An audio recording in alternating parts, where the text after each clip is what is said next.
do you believe in INEC? Credibility of INEC to conduct a free and fair election come 2027?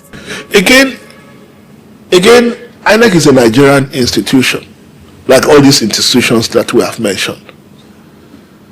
If INEC wants to do the right thing, they have everything to do the right thing. The I in INEC means independence. But it's about human beings, not the institution. It's about whether today the man who sits as the chairman of INEC, Professor Joash Amokwito, is willing to use the power that he has to do the right thing by the Nigerian people, by the Nigerian constitution, and preserve his place in history, in the glorious chapters of Nigerian history. Or he wants to be part of a history of ignominy, the long history of ignominy that has characterized people who have headed these institutions in the past. A couple of weeks ago, I was at an event celebrating the late Humphrey Nwosu that conducted the June 12th election. So every head of INEC has to see it as an opportunity to make or mar his reputation forever. For most of them, there is no coming back.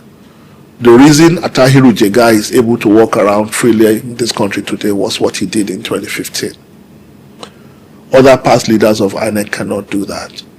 Some of them, their names are synonymous with shame, with disgrace. Their children cannot even proudly announce their surname anymore. As an institution, like I said, INEC has everything that it takes to do the right thing. And there are people in INEC still who are committed to doing the right thing up till now, who believe that they have a responsibility to this country and to God to do the right thing. So we are hoping that when the time comes, these people will stand up for the right thing. But we are not going to just trust. We trusted in the last election, where we know where that has led us. So we are not going to make the same mistake. So we'll do whatever, because the people we are dealing with will stop at nothing to impose themselves on the Nigerian people. Already you hear the way they talk. Because a government that is facing election will not be contemplating some of the things that they are doing. Right? During the Iran, it has resumed now, unfortunately. The price of crude went up, the price of gas or petrol went up all over the world. In almost all countries, government quickly stepped in to cushion the effect, to keep the price down. Nigerian government is facing an election next year. They didn't think it means anything. They didn't care. They don't let the people continue to suffer. They don't care. So it appears to us that they are not willing to, they don't think they need to draw their mandate from the people. Because there is nothing, they don't appear to care about anything. About anything. And like I said some days ago, they believe that there is only one problem today that they have. Only one problem, not two. Re-election. All these things that you are saying about people hungry, people suffering, price of petrol, this, that, people being kidnapped, people being stolen, people, they don't care. Everything is about 2027 election. That's why I say I don't think that because they know that in a free and fair election, by 10 o'clock the election is over for them. So I don't think they are banking on the sanctity of the election for them to come back to power. But Nigerians will stop them. In your heart of hearts, can President Tinubu still be defeated in next year's election? And is there any coordinated, because there is always this fear and insinuation about the government in power rigging itself back to power. Is there any coordinated plans or attempts to ensure, if that comes to the fore, that it will be frustrated? President Tinubu cannot win election in 2027. He can't win the election in 2027. Go around the country and talk to people. In some parts of the north, you cannot go and mention Tinubu's name. I'm very sure of that. Even some APC governors and politicians contesting under APC cannot put Tinubu's photo on their campaign posters or messaging. But you can only rig where you have the possibility of winning. Every politician knows this. Where you have no possibility of winning, you cannot rig. When you rig, you cause trouble for yourself. With 34 governors on his side, with are these governors not the architect of the suffering that is going on? How many have you not seen governors that lost the election after leaving office? They contest for Senate and lost the election. If it were possible for governors to determine how the people vote, will governors be losing senatorial election? So having these governors doesn't mean, okay, if the governors will guarantee them victory, why are they still hunting opposition? Why are they chasing Peter Obi all over the place? Why are they harassing ADC all over the place?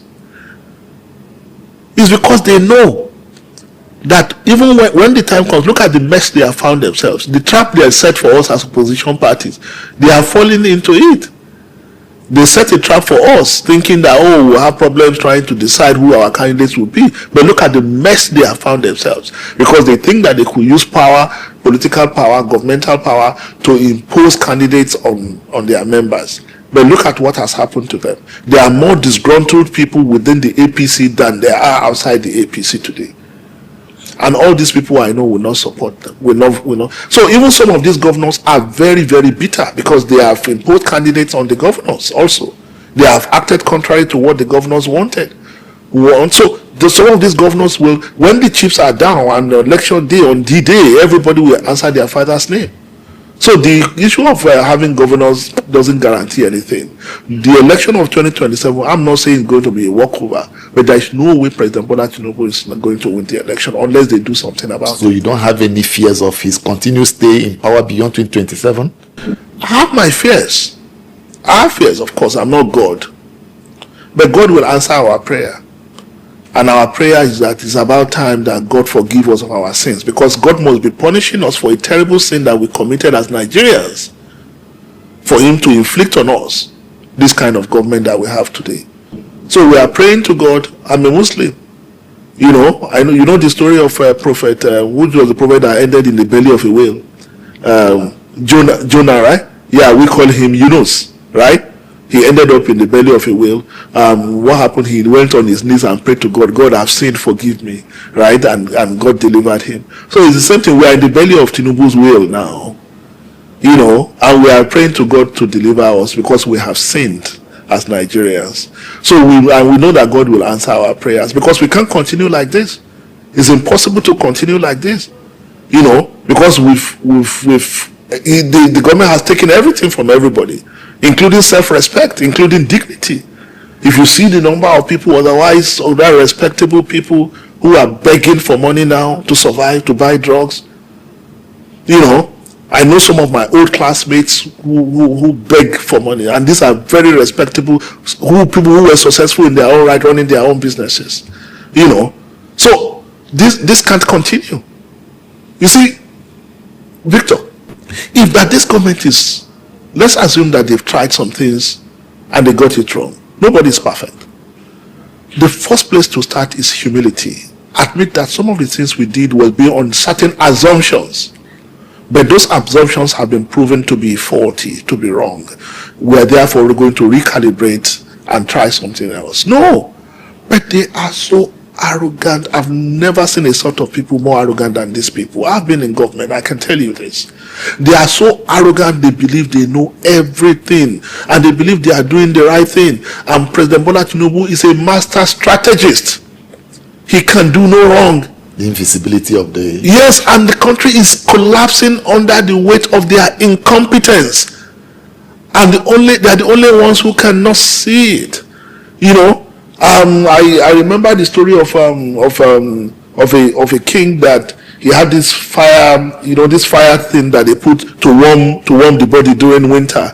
He had it, so it was getting so hot, but because the servant that used to remove the thing when it gets hot could not be found, the king sat there and continued to roast himself to death.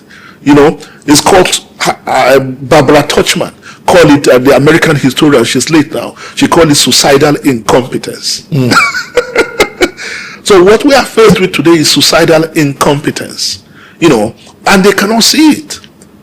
If there were hope, we'll say, okay, look, see how far they have gone. See how far they've gone. By next dispensation, they will take it further. All they tell is Calabar Coastal Highway, Sokoto Badagry Highway, this highway. It's a highway to death. It's a highway to the destruction of the country.